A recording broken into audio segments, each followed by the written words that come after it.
Hello, friends. My name is Steve, and we are here today to talk The Warrior Prophet, chapters 5 through 8. So it's the end of part 1. So anything up to part 2 we'll be discussing. So if you have not read past that, then don't listen. Go read it and then come back and listen. So we're here today again with Katerina and Daniel. Katerina, do you want to give us a quick introduction? Hi, I'm Katerina, and this is my second time reading The Warrior Prophet. And I'm excited that we finally got some action in this part. Yeah. And I'm Daniel, and I have read these books a couple times. And yeah, we did finally get some kind of action.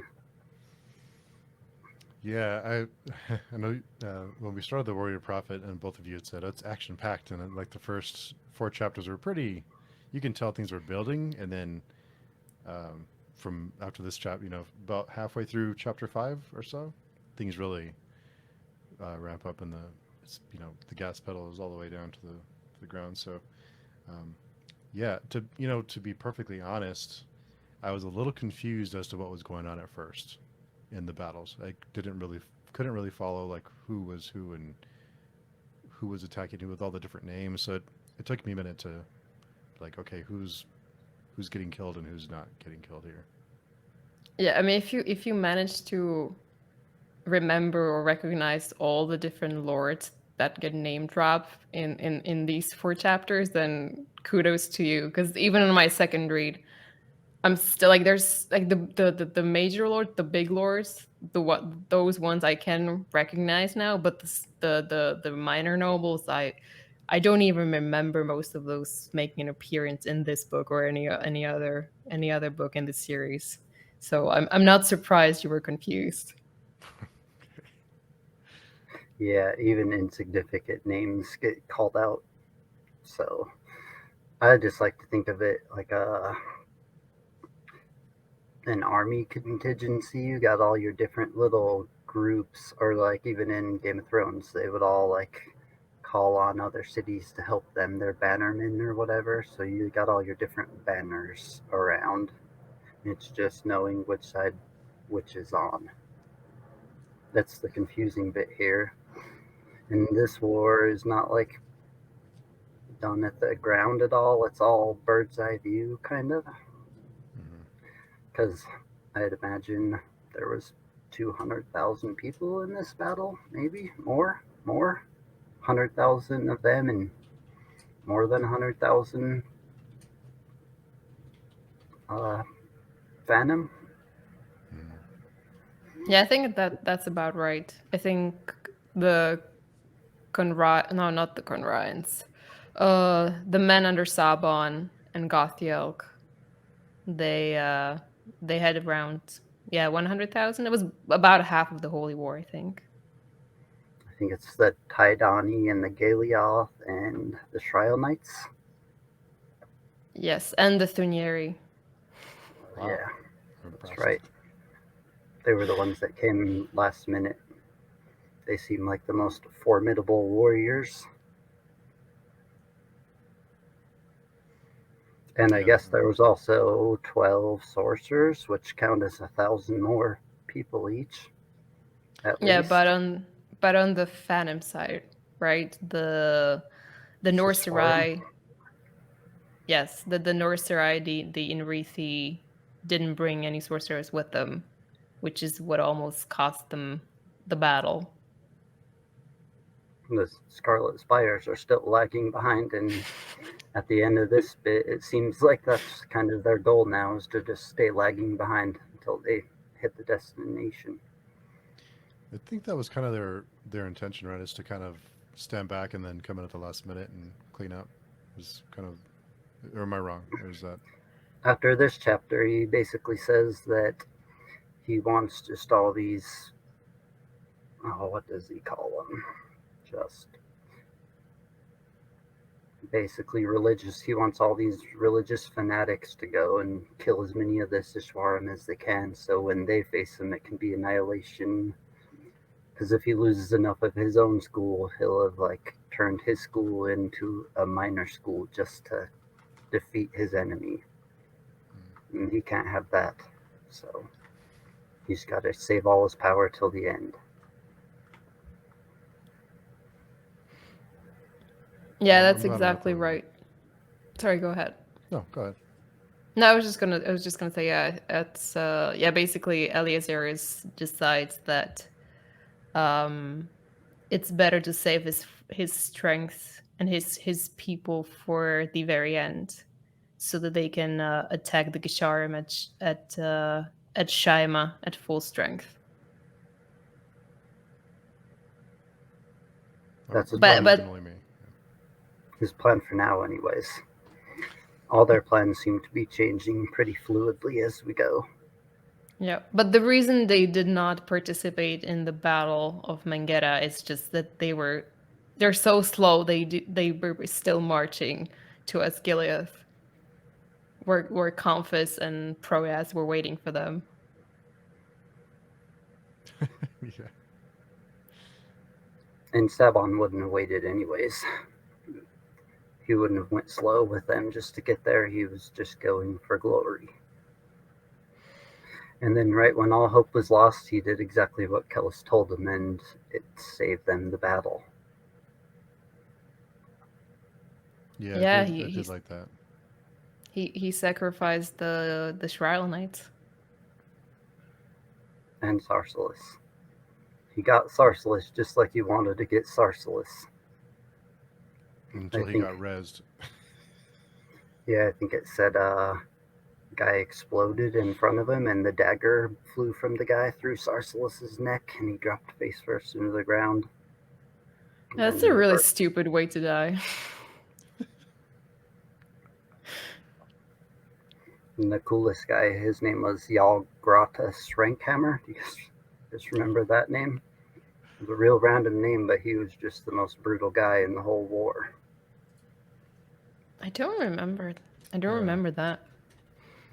I think he like cuts off a horse's head in a single blow, and he's just like pushing people off their horses because he's so tall.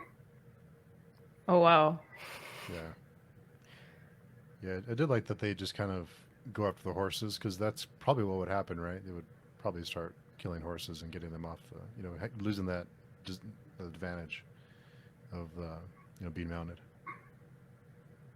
I don't know how many Sabon had, but he had a few. He went through a few horses that fight.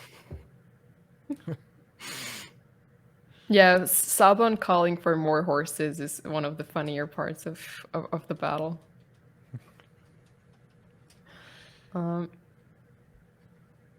but I like the fact that they sort of they describe the differences between the Phantom and the Inrithi, or the Donorserai in this case.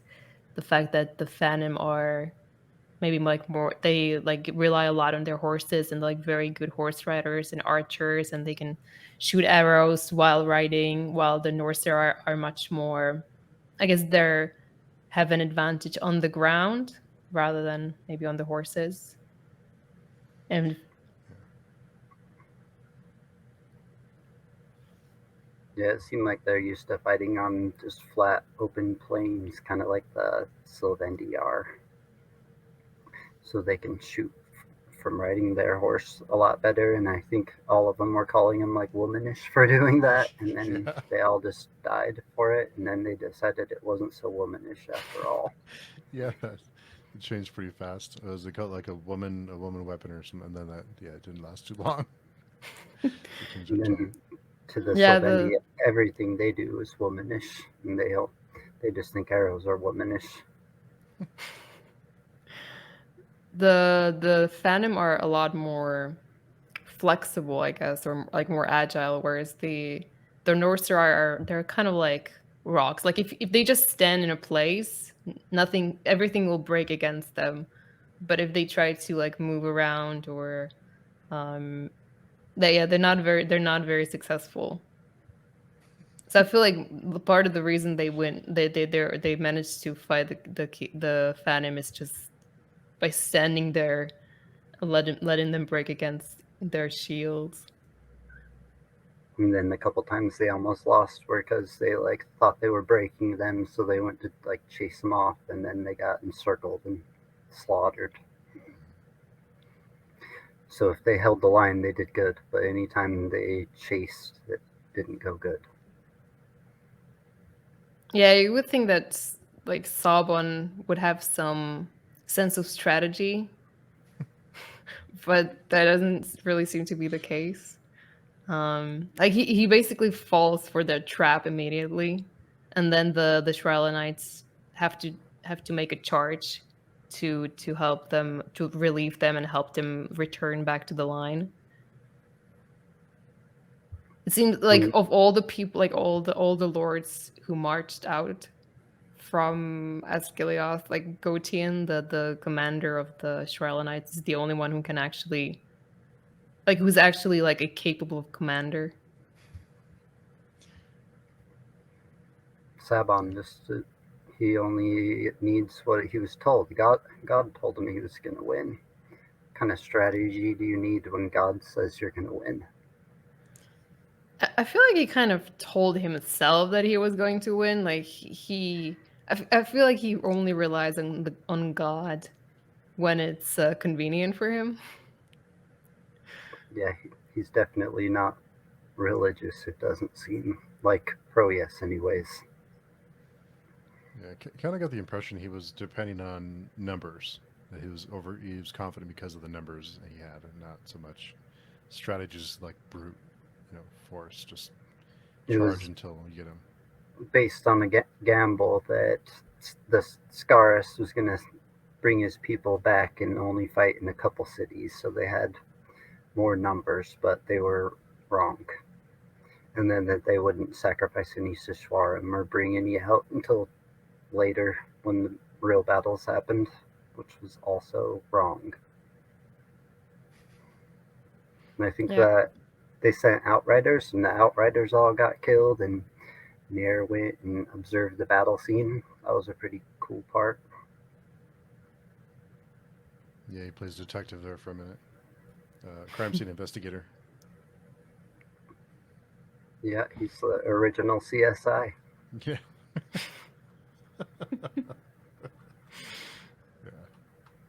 Yeah, but I mean, he manages to convince Proyas and the other lords that basically Scaras has stayed in Gedia, and his plan is essentially to split the Holy War into like several contingents so he can defeat each one like one by one, because he probably knows that if they all met in battle, then the Fanning would be outnumbered. But if he manages to keep them separated, then he probably has a greater chance of actually defeating them, or at least weakening them.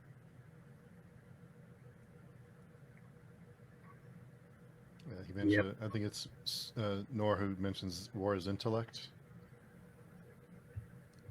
Yeah. Written down. And then at the same time, the whole Holy War does have to split up because they can't like salvage on top of each other.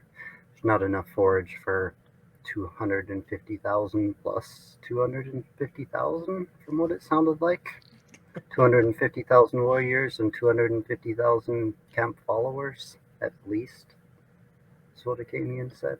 So, Yeah, it's pretty crazy. That's like a migration. It's not an I don't army.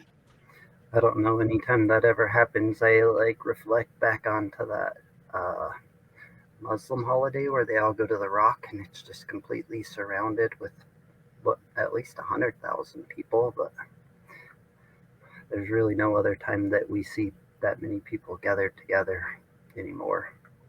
For a common purpose. Yeah. It's a For hazard. yeah. Trampling hazard.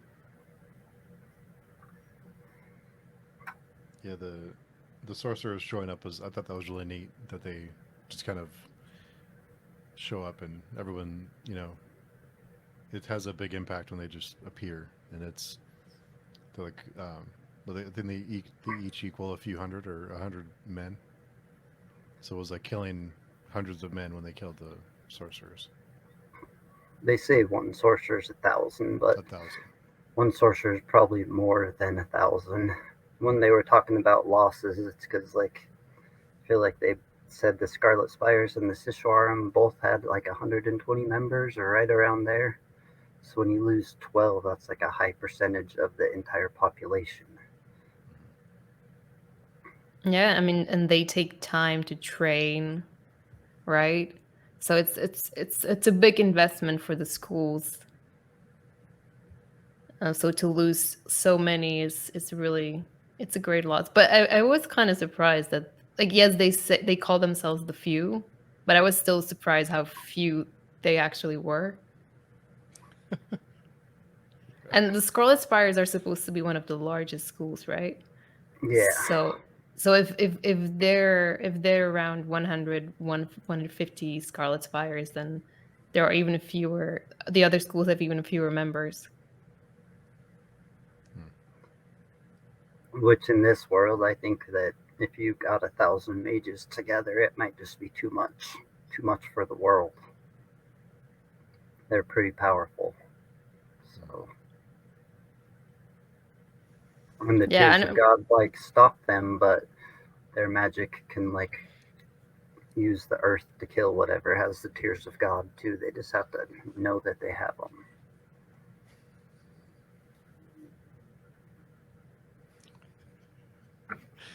There was a quote in here that I thought may be relevant later, but I'm hesitant to read it because I don't want to put you guys on the spot for spoilers. But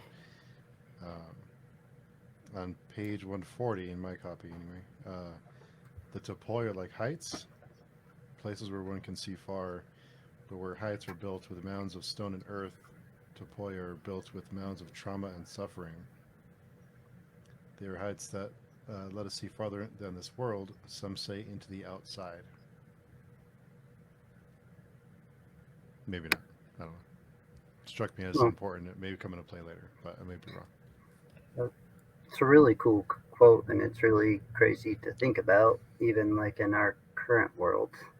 That might be what like haunted places are, haunted houses, something similar, some kind of stain on the earth that affects it somehow from the outside, or maybe the underneath in some TV shows. Yeah, I mean, it gives you some context, or at least a semblance of an explanation for why the people who have camped out on the field of Mangetta, why they're having all these nightmares or dreams, and why there are bones coming from underneath the earth. And I mean, it tells you something about the history and about like the darkness of the history that surrounds this place. But what it actually means, or what the outside is, I'm not even sure I know. Okay. And I don't think you're really supposed to know at this point. So it's something to keep at the back of your mind, but maybe don't worry about it too much yet. It deeply confused Kellis, right? Because he's like still under the belief that what comes before determines what comes after always, and the fact that there's these bones washing up and people having crazy dreams seems to indicate something else. And he called those primary questions, but he can't focus on the primary questions. He's just got to try to own Holy War currently. Yeah, and then I think towards the end of this section that we read, I forget, I think it might be chapter 8 or 7, he does mention something like, does what comes after determine what comes before? So. It's the first time he seemed confused all book, right? You just start to question. Yeah, there's a brief moment where he wonders if what he told Saban about sacrificing the Shrylanites, if that actually was some sort of a prophecy that he made unaware. Because he did tell him that he should sacrifice the knights to essentially to win the battle, without knowing that was what someone was going to do, and that what was going to win him the battle. So there is this uncertainty about cause and effect and how it works in this world, and if Callus somehow maybe stands outside of it. And I think uncertainty is like the enemy of the Dunyan. It's the Dunyan's one enemy, if you think about it. They're just trying to be certain about everything. Yeah, I mean, yeah, the Dunyan, or their goal is to approximate certainty as much as they can. To illuminate all, so leave no uncertainty. I But did like the go Sorry. ahead. Oh, I was just say I did like the exchange that the Sarcellus 3.0 had with Callus. Is it 2.0 or 3.0? Because there was the original Sarcellus, and then so I don't know. Definitely 2.1, we'll say, 2.1, yeah. because it's still a skin spy, but it's just a different one. Yeah, I did like that exchange they had. And they played like a game called Gandoki, The Shadows. Sounded like a cool game. Did it? Kind of strange. Yeah, I don't know. I'm not sure. That sounds like I don't. He was Sarcellus enjoyed that a little bit too much. I think he enjoyed that game a little bit too much. It was very telling for Kellis, though. He learned a lot in that one little game. Yeah, and we sort of knew that the skin spies get aroused, for the lack of a better word, by violence, or with causing and witnessing pain and violence. So it shouldn't come as a surprise to us, but it is something that Callus has observed and will probably use to his advantage from now on. I think when I was reading these sections, I was thinking how we would discuss it, and Danielle and I have had a few times this week where we were trying. Was it coupling was the first one, right? We were talking about House of the Dragon, and then we talked about negative space. Was it bodily fluids? Is that what we decided on? So I was wondering what aroused would be the Pearl was bad. Yeah. So yeah. Maybe you should send me a dictionary of the words I'm allowed to use beforehand. No, you can use whatever you want. It just we were trying to explain it in a not so explicit way, but it's a fun game. So I'm glad you tackled this one, Katerina. We needed a break from. I'm happy to oblige. Yeah.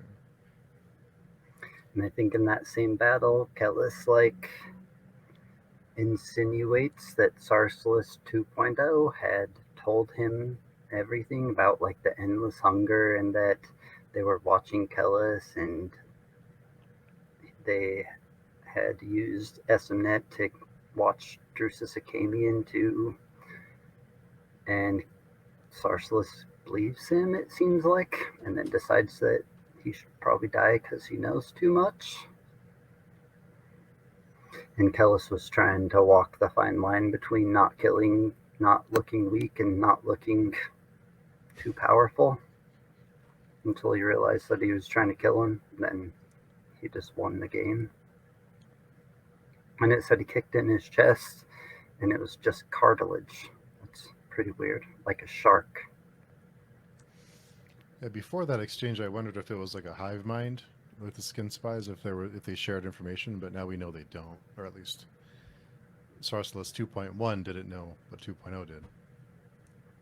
So did learn a little bit there about skin spies, and I think Kellis mentions too that he he's able to, he's getting better at recognizing skin spies. I think he says he knows about a dozen that he's noticed, so they're not too rare. And then by the end of that conversation, he had a rudimentary understanding of them, so he can use that to figure out how to control them. Because he would say things and see his eyes gloss over. He's seen his excitement, I guess, over war.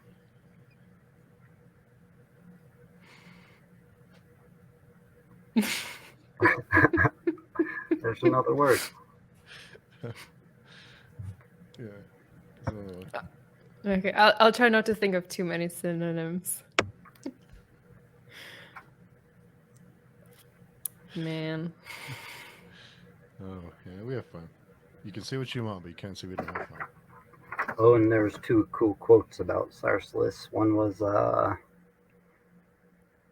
it had robbed him even of his death. No murder could be more total.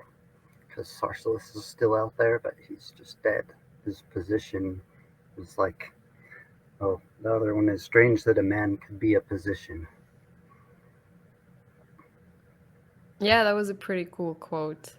The fact that he is the original Sarcellus is dead, but no one knows that he is dead because he's been replaced by a doppelganger, essentially. And so like no one can mourn his death because to everyone else he's still alive. It was a pretty cool quote. Kind And he of must made you have, sad, right? For Sarsalis, for the Sarsalis 1.0 at least. he must have been so unimportant or insignificant that no one noticed him really disappearing. Like his personality disappearing. Yeah, that's you. I mean, that's the question. Like, to what extent are the skin spice able to replicate the original person's personality and behavioral quirks? And to what extent are they just a shell, just a body? I feel like in the last book it talked about them kidnapping people and like deeply interrogating them, and learning mannerisms, and the skin spy will take over once they like know of their past. Hmm. Once they've tortured them enough.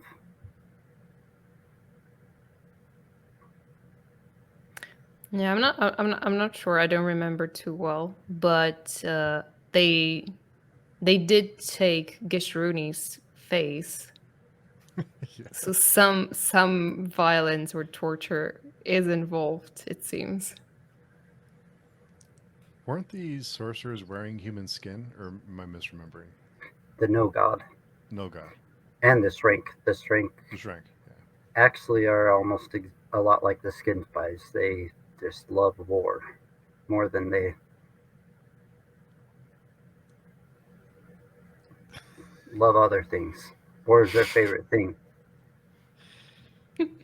So speaking of quotes, there was one quote that made me laugh, which is always great. But on page 109 at the bottom of this edition, anyway, they looked oddly peaceful, like Enix snoozing in the sun after bathing. That was hilarious. Yeah, sometimes the descriptions are pretty funny. There was another one describing Comfus, and it was he says something, and this description goes, Comfus replied, speaking as he always did, as though intellectually filing his nails. I really like that one. I thought one was funny where Nair was arguing with, who was it?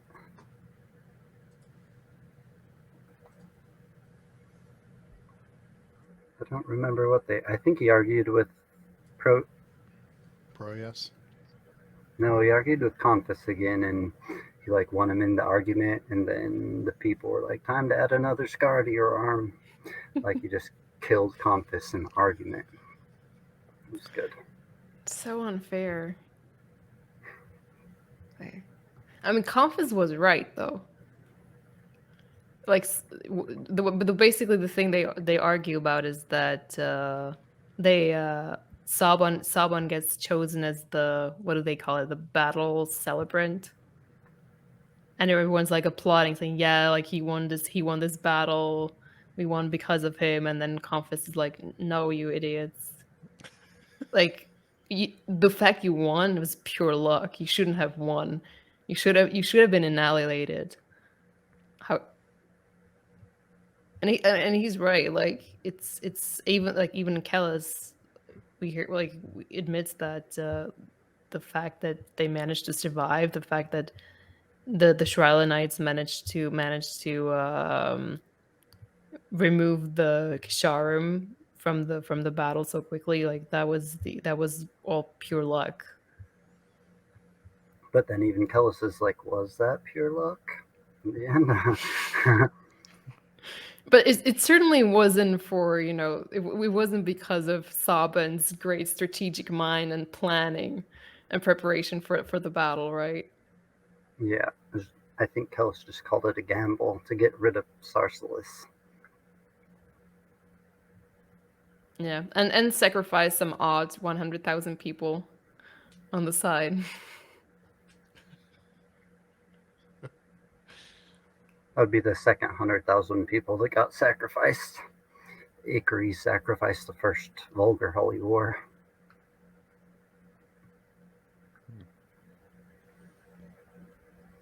Yeah, and meanwhile, Kellis is just like sitting back, and it's all going the way I planned it. Just pulling strings. It's kind of the first time that he did seem like a robot, and we've talked about that before, but very cold and calculating. Yeah, I think there's one one part where he basically compares his face or his facial expressions to that of Circellus. The fact that they both like imitating normal human expressions, but which do not in any way reflect their emotions. So yeah, you're right. He is in some ways a robot or a thing built for a certain purpose, just like the skin spice. Sarsalis seemed to be more camouflage. The skin spies more just camouflage their actions to look, just to get by and not look suspicious, where Kellis will use his facial expressions and just silences his weapons. So they're a little different, but they are similar. Not human entirely.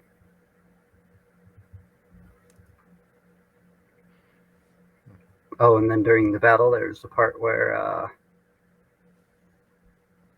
Saban seemed to have the upper hand, and then I think they called him the Southern Jackal, the guy that was leading the army, was sitting there with all his men, and then they started like trying to shoot arrows at him, and the first volley missed, and the second volley hit one of his men, and they started laughing, and everyone ran away except for the Southern Jackal, and he also sat there actually filing his nails.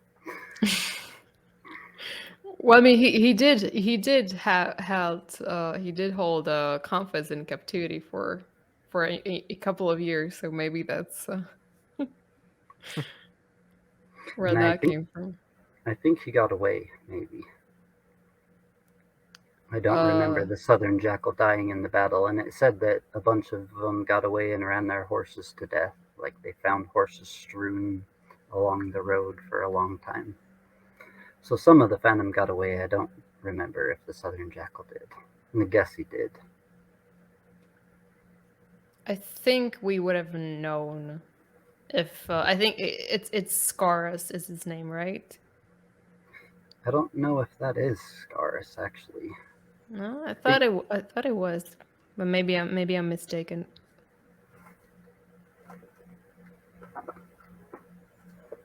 I'd have to look. But I feel like it's something that they would have mentioned if he had gotten caught or if he'd been killed. Oh, and That there was another cool part.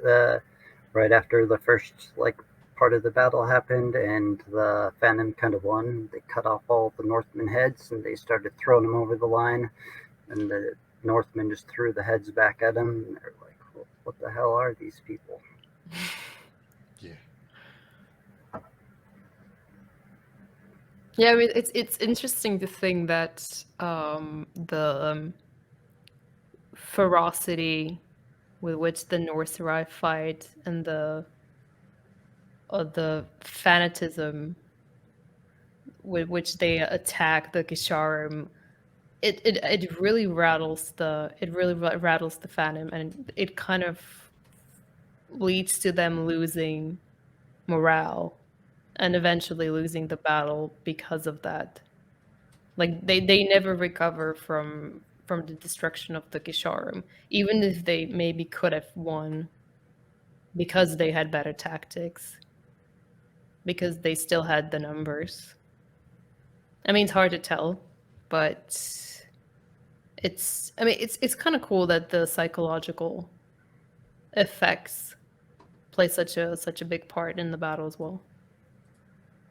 I think it was Satuus Satandra? Son of Something. Scarus. Yeah. Scarus Abnelagen. Okay, so it was Scarus. It was Scarus. I don't know. Is it Scarus? The Padrija. But he's important. That's he's Okay.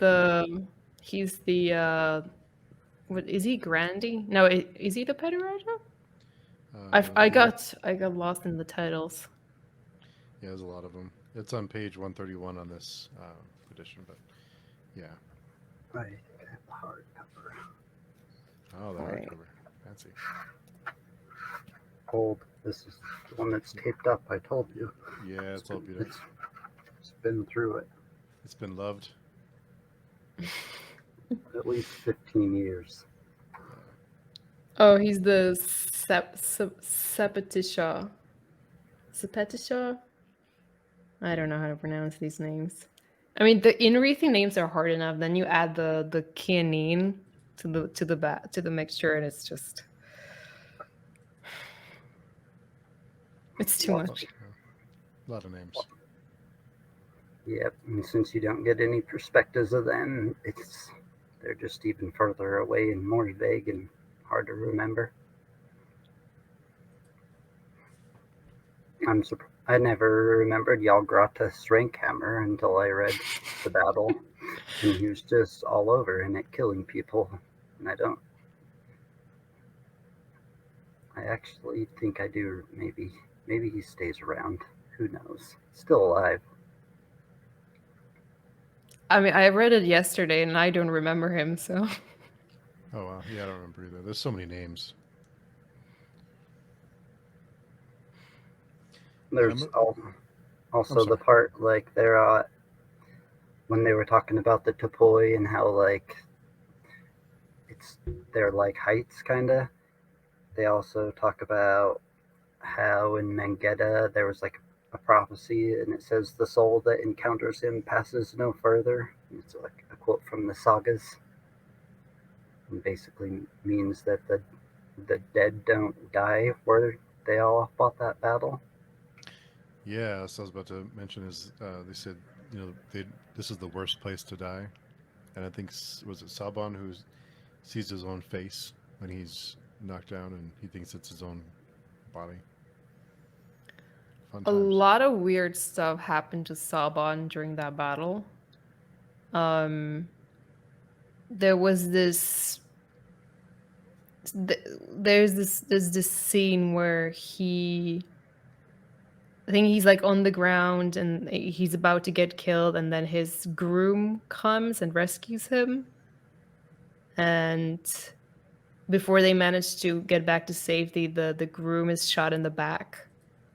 And we know before we heard that like he's one of the people closest to him, closest to Saban, one who like someone who's known him from since he was a baby. And then he dies, and before he dies, he tells Saban that all his life he's hated him, And Yeah. it's such a weird. I didn't really, and it's not clear if he's joking or if he's serious, and it's just something that only now that he knows he's going to die, he finally dares to tell Saban. It's unclear, but it's such a weird scene in the middle of this battle.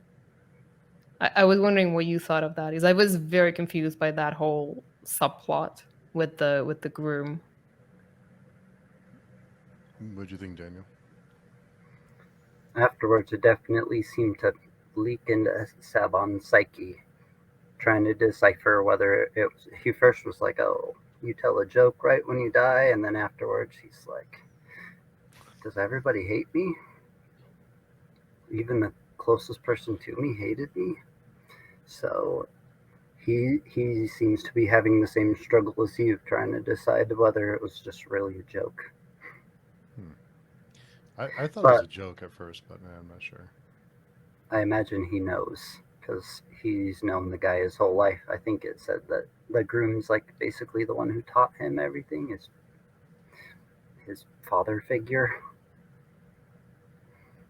So who knows? I'm sure it'll come up. I'm sure Saban will decipher the meaning eventually.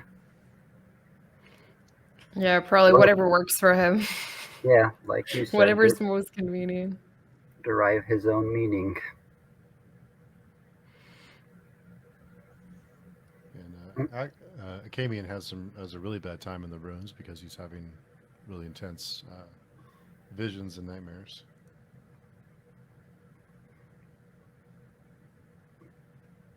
Yeah, and essentially, eventually he decides to leave Lingera completely and move to the hills with Esmenet,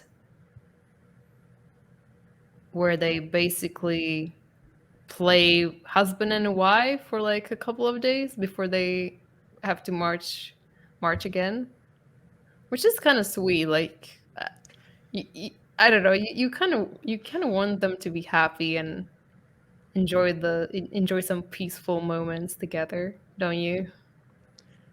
Yeah, you guys didn't warn me this is a romance book. There's some, you know, it's yeah, kind of happy for you kind of root for them, because they have this weird thing going on.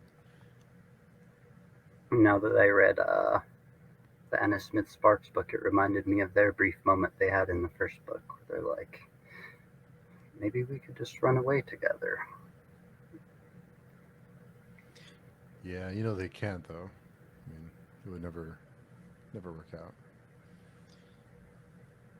Um, yeah, rooting for them though. I hope, but I'm rooting for them, but I don't expect it to work out very well for either of them.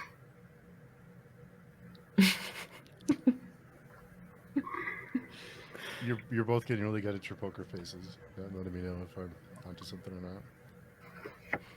I had to put my hat down right there so you wouldn't see.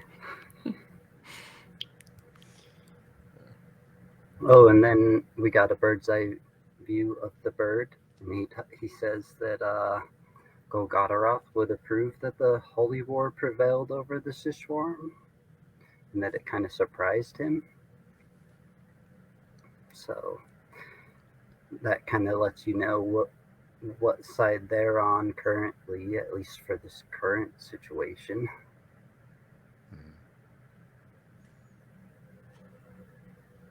Yeah, it seems like the consult has some interest in the Holy War prevailing and possibly reaching Shaima.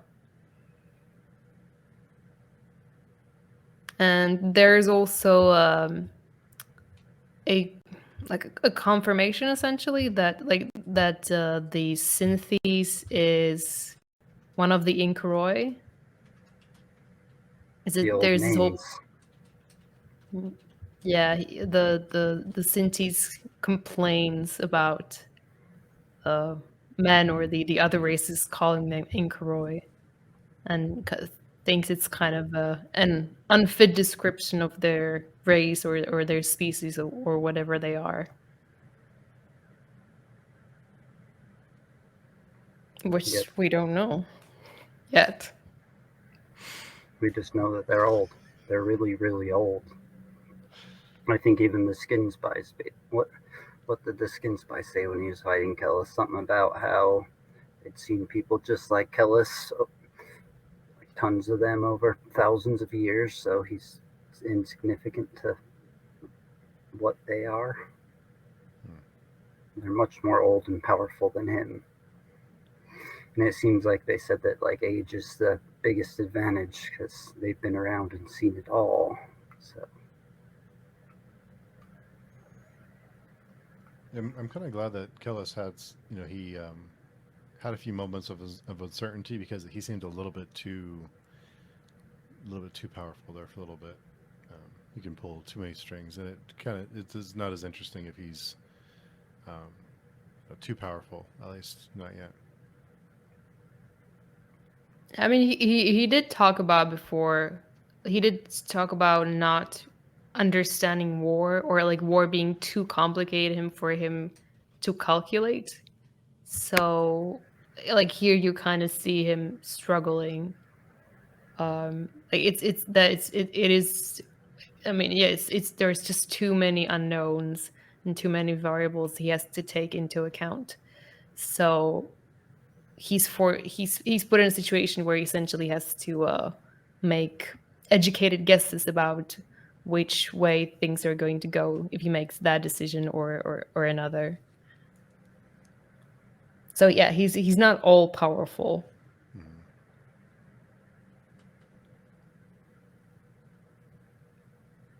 yet. He's not all powerful yet.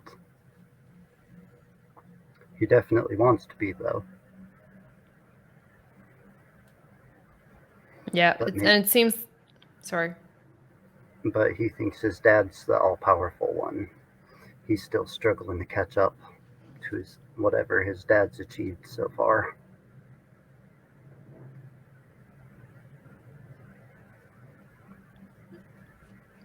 Yeah, and it seems that his plan for now is to use the influence he has over Saban to start recruiting followers, I guess would be the best word to describe that. Yeah, he befriended Saban's like favorite cousin in order to just have another close person to Saban on his inner circle. He's just trying to get all the advantages he can. Yeah, and he does think about recruiting Confis, or yeah, he does consider recruiting Confis, but then it becomes very clear very early on that Confis is not going to be easily converted to a follower, because he's too cautious and too intelligent also, but also just so self-centered that Callus is not really able to manipulate him with the flattery or revelations about his person, because Confus just doesn't care. Like, he's already the god of his own universe. That's a great way to describe it. Yeah, so he kind of has the same defense as Nair, just got there through a different way. They both have defenses from the Dunyan, they're just achieved differently. But he still has to conquer them. He conquers everything.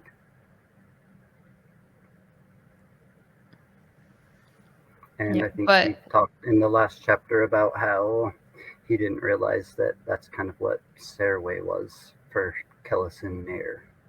Like a wedge in somehow.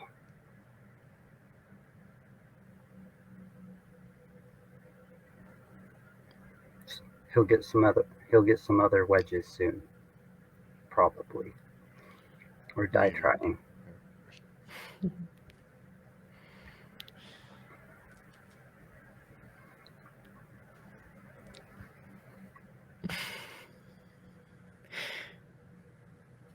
No, I'm not gonna say anything.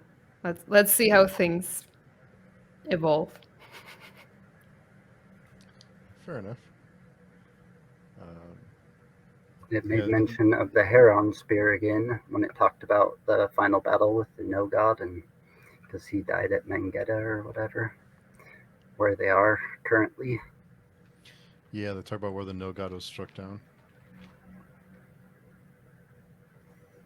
Yeah, and I mean we saw the no god die in one of the earlier chapters, I think, when Akamian dreams about the plains of Mangetta of the battle and the is it the Kyrenian great king throwing the heron spear and defeating the no god.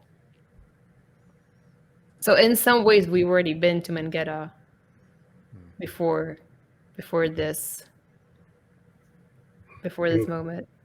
when Akamian has that same dream in Mangetta, he wakes up and the No God is still screaming at him, asking him, what do you see? What am I? And that's why he decides that he probably better get away from the plains of Mangetta as soon as he can.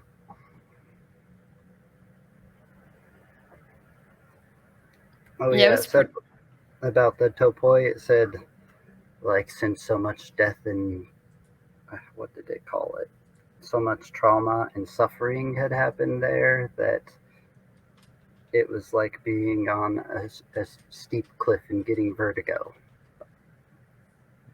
And that's what the dreams were, something like vertigo. Those weird feelings when you're sleeping in an insane asylum and you hear something walk on the floor. Some kind of weird vertigo-ish feeling. But it's interesting that some people are reported not to dream. So Kels doesn't experience doesn't dream. Proaz doesn't have any dreams, and also Gothielk is he one of the no he's the leader of the Thunieri? Tidoni, one of the two. Yeah, He's Tidoni, that's right. so at least those three people don't actually experience any dreams. I'd be curious to know why, if there is any particular reason. I don't think it's given in these chapters, but why do they dream? Why do other people wake up from nightmares and those guys these three are fine? Hmm.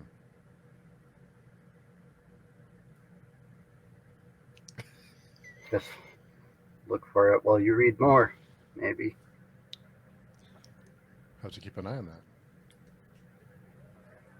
Oh, there was also a part where Martimus was talking about, like, when he was younger and his teacher was asking him, telling him about the tusk and said it's connected to far bigger things. And Martimus asked him if he meant a mastodon.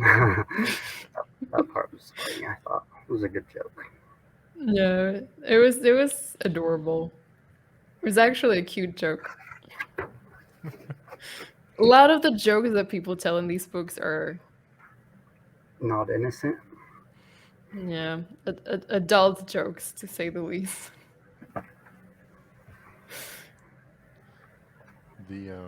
The combat reminded me a little bit of Erickson's combat um, from the Malazan books that I've read. Kind of like the top down, but I'm not sure if either of you noticed that or is it just me? In parts, like the first battle with Nair fighting, it was like from Nair's perspective, so it was a little bit of that like a chaotic battle, more close to first person. And then after he got up to the hill, it zoomed out, and I feel like, at least in some of Erickson's books, there were battles like that were kind of like first person in parts, and then it had to like zoom you away to show you what was going on. In this battle, first person, like when there's 200,000 people on the battlefield, first person wouldn't really show you anything. It'd just be cutting and hacking and cutting and hacking until someone said someone won, probably. So it's better to get that like perspective view where you see whole entire columns just get like swallowed by the army. And then he just briefly is like, oh, and their leader died. Someone else held back up their banner and then he died. And their banner never rose again. Yeah, I think similar to Erickson, Bakker puts a lot of focus on the logistics of the war, like the actual like positioning of the troops and their movements. He does focus a lot on that. But as you said, a lot of the battles in The Prince of Nothing are written from this like omniscient narrator's POV, which I think Erickson takes a more like personal or like close third person narrative approach to his battles. More like that first battle with Nair, where it was him getting betrayed and running away and then getting to Hill and describing what he's seen. Yeah, I mean, I must say, I do like the battle at Cayuth a lot more than this one. Just like I'm generally a disclaimer. I don't care too much for action in books or in other media.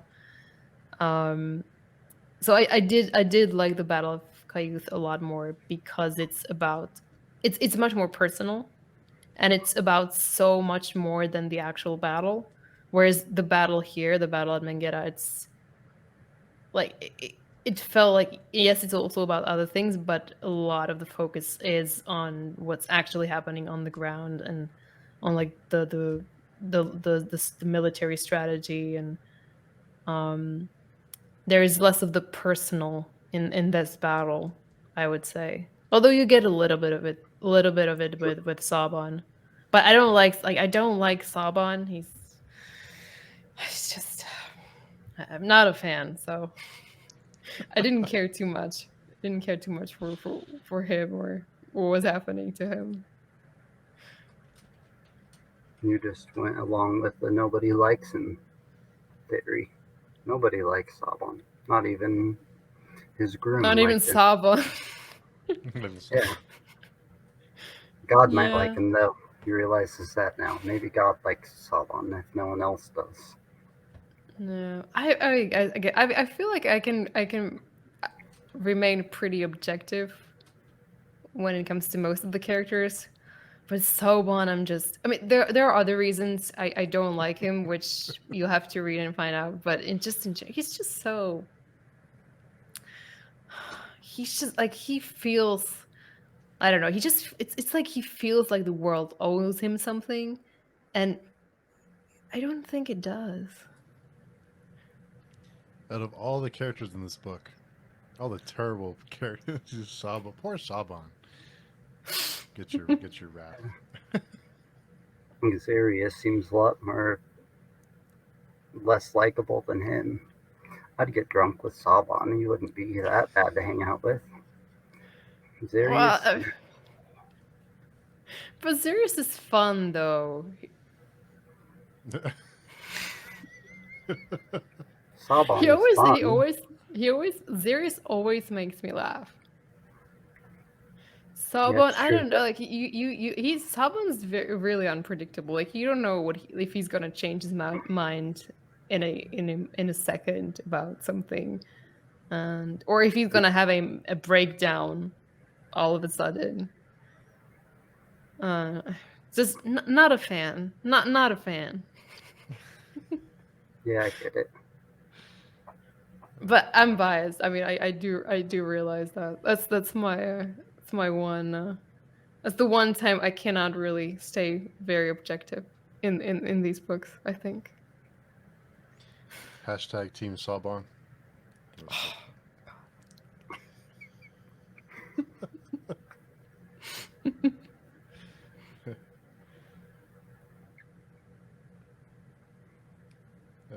Yeah, and the other thing was they mentioned the horror. I think they I think it's this book they start mentioning the horror, and that's is it like time and fate, destiny? Is that kind of the, like the horror will smile upon you, kind of like destiny or fate? Yep, pretty much the fate. I guess it's kind of it goes. It just tells you that the fate or the future is it's fickle. It doesn't it doesn't favor one over the other. Yep, that's It'll about right. It might even be a god to them, one of the hundreds, because there's a religion that worships a whole bunch of gods. Well, Inrao worshipped some little side god, right? I don't remember what yeah. his little side god was. His was is it Oinkis or some? It starts with an Yeah, O. yeah, there you go. You're right. Something Oikis Oink. I don't know, something like that. But I feel like the god there might be a goddess of future or fate or something like that God mentioned earlier, but I do not remember. I don't remember how many religions there were in this book. I think at least like seven. I think I could think of at least seven religions in this book. It's quite a few. It's hard to, there's a lot to this world. Yeah, it's interesting. Is it's not something I paid much attention to on my first read. Like I basically just ignored all the like minor deities that get mentioned. But later when I started the second series, I realized they might not be as relevant as I thought they were. Um, As irrelevant, right? They might be as relevant. they might be relevant. They yeah, exactly. Thanks for correcting me. I'm still jealous you know three languages.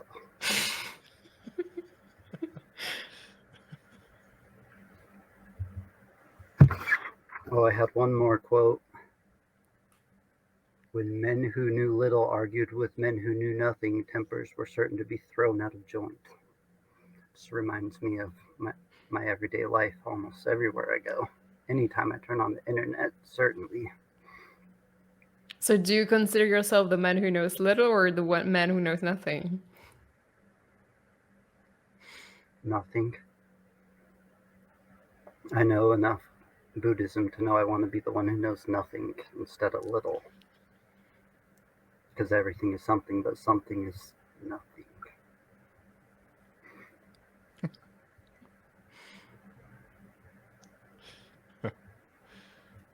Did you have any other notes, Katerina? Let me see. I mean, I have a lot, but I think a lot of it's also not very important. Did we talk about the Scarlet Spires? We did a little bit, right? A little bit. Um, yeah, the fact that they decided to save their strength and not use it against the Kisharim right away. And also that I think something we didn't mention is that the plan to capture Kamian seems to be still underway, even though Iokas, is that his name? Yeah, Has so Iokas has expressed some doubts. yep, He and seems pretty reasonable. they said they had captured 13 other mandate in the past, but they'd never been able to get the Gnosis, their magic from them. And they seem to think that somehow the mandate are connected to the Sishwarim, and they really want to find out how. They're like Yeah, and 100% sure that he's connected to the Sishwarim. Full belief of and that. And we find out that the sorcerer who basically sold them or tried to sell them the information about Akamian is dead. Tortured and in a shallow grave. Yes. So the fact that he attacked Elizaris and tried to get the hell out of there when they first tried to make him stay and interrogate him, it seems in hindsight seems like it was a pretty reasonable decision on his part. Too bad it didn't work out for him. Yeah, It's always a messenger. He knew the rules of Sorcerer Janan, I guess. It's not head bowing, but it's when you're going to get killed and not kidnapped. Yep. And one thing we did not mention is the fact that Confus asked Martimus to become a spy for him, essentially, and to try to get into Callus's inner circle, which is kind of like the reverse of like sort of a reverse of what, or the same thing that Callus is trying to do. Like Callus is trying to win Confus over. So Confus decides to send Martimus to spy on Callus. Yep, that did happen. How do we think that's going to work out? Well, I mean, from at least from Confus's POV, Martimus seems pretty loyal, and is someone who isn't like it's someone who believes in the Empire and in the Emperor, and whose loyalty is unassailable. But I mean, that's what Confus thinks, right? We haven't really seen into Martimus's head yet, so hard to tell.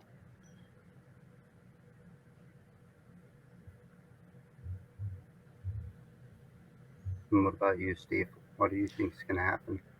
I honestly have no idea. I don't know. This is new ground for you, finally. We're in new ground. Yeah, they're all so many different characters and angles, and so yeah, I'm not sure.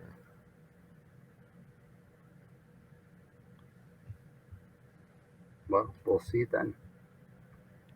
How about this question? Is God real in this world? What do you think? No comment. I'm going to say yes. I don't know. I don't have no idea. If maybe there was a God and God is no longer around. Because last book I asked you that and you said that there hasn't been any proof, but now we're at least getting bones coming out of the ground. That's weird. Maybe God's not real, but the earth has a soul itself.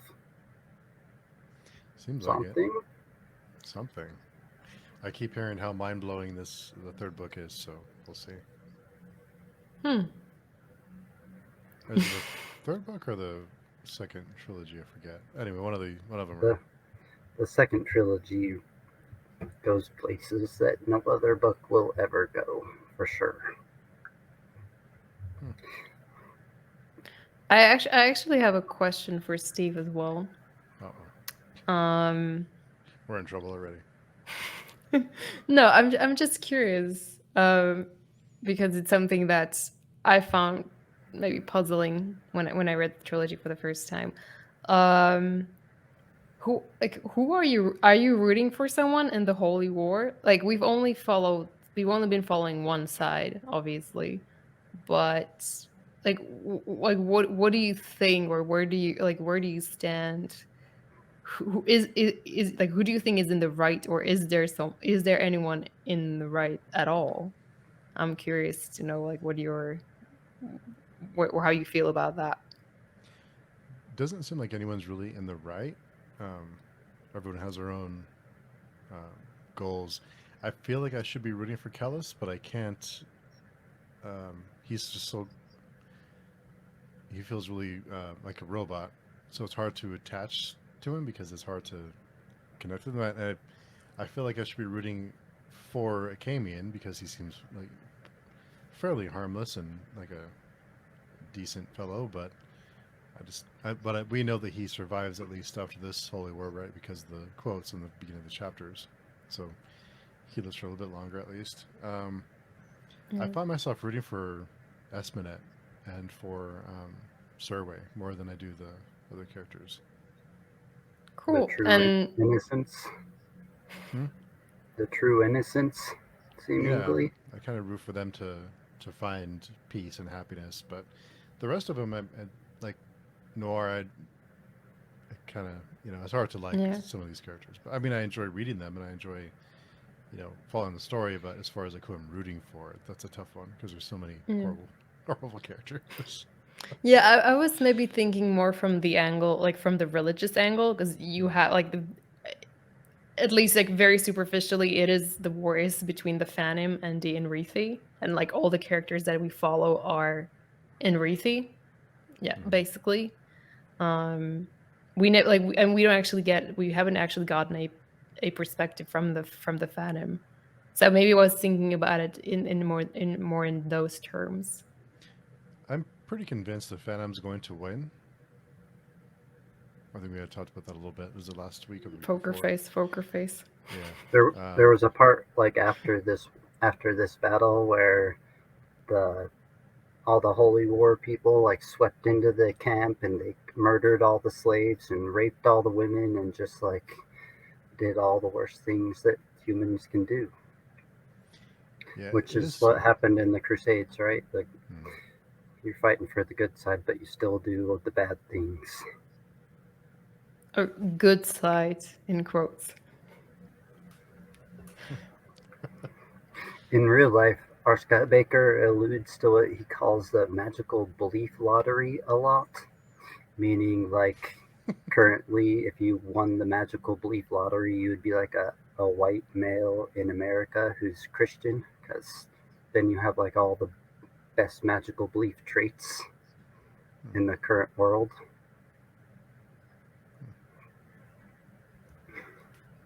But they change over time. They're always changing. Yeah, always evolving. Maybe the And Phantom will win the lottery. and when you're born, you're always believing what your parents believe, kind of. You don't think they're wrong ever. Religion's real tricky to me.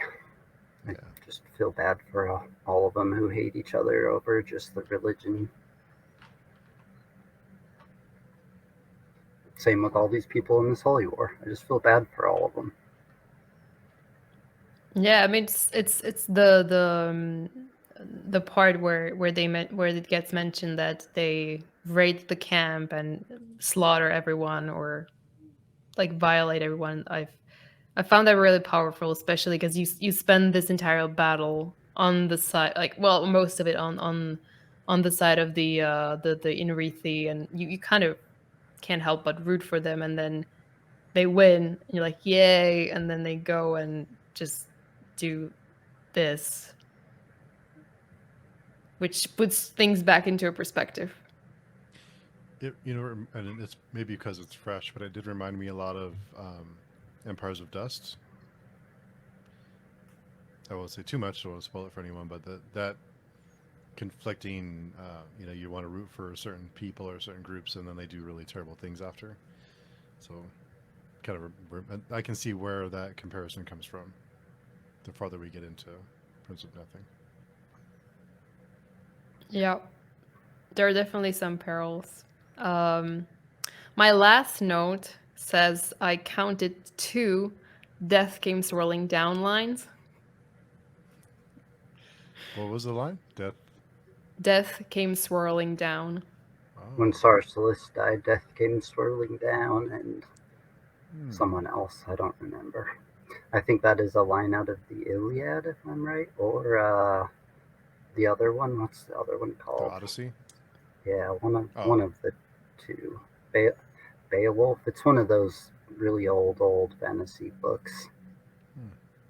Yeah, I'm not sure where exactly it originates, but it is a recurrent thing in Baker's books.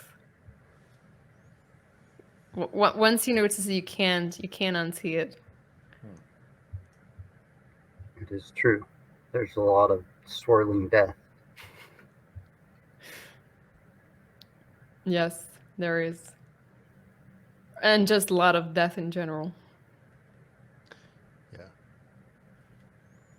So for I wasn't sure what, just for anyone listening who's reading along with us, I was looking at the pages. It looks like, did you guys want to do 9 through 13? It's about 108 pages, or did you want to do 9 through 12? Let me see.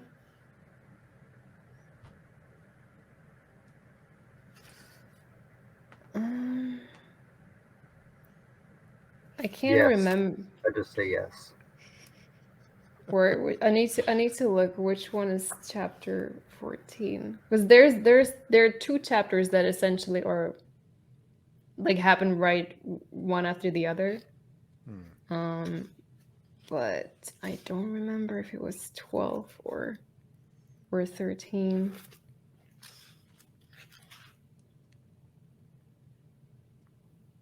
Oh, it's 14 and 15. They're named the same. So I'm assuming those two are, they're both named Amarat.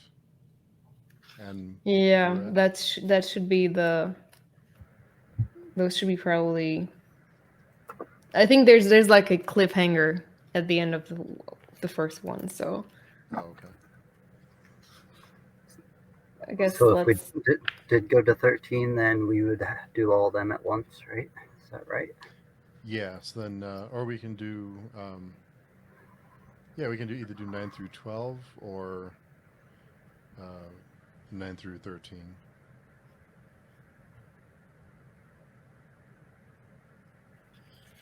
I'm good with either one. Whatever's easier for you guys.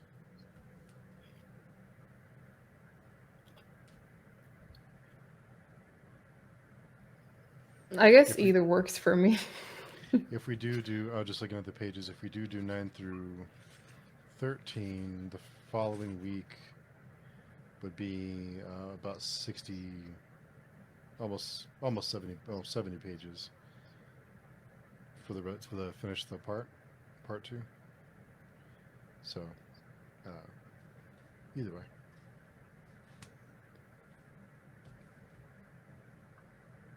Let's do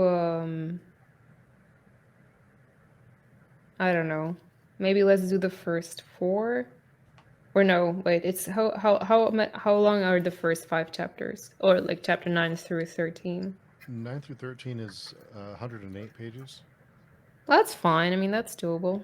I don't know. I guess it doesn't really matter.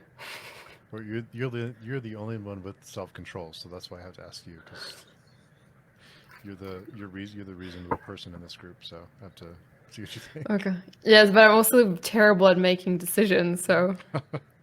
Me too. That's why I said yes. Yeah, because I'll yeah. So yeah, we can do that. 9 through 13. Sounds good. Yeah. As long as I don't have to make the decision, I'm good. Not too bad. So cool. Anyone listening, anyone reading along, listening, then about 100 pages or so for the next week. So, and let us know if you are listening and reading along with us, because I'm curious if anyone's doing that. I think it'd be fun. So I've had a couple people tell me that they listen while they read, but I wasn't sure if they were just BSing me or they were serious. So At least for the first book, right? Yeah. So cool. Another fun Friday, another fun discussion. So thanks to both of you for making time. Katerina, thank you for staying up late with us. Always a pleasure. Yeah. Daniel, thanks for taking time out of your Fridays. Yep. Thanks for having me. Yeah, Look forward to next week. We'll do it all over again. we're chipping away at it. It's a nice pace. I think it's there's so much that happens because I finishing this section. I thought this may not take very long because there's not like a ton that happens. But then we sit down, we talk about it, and an hour and a half later, here we are talking about it still. Oh, So, has it been an hour and a half? Wow, Yeah. it flew by. yeah, it flies by. Well, an hour and 20 minutes, but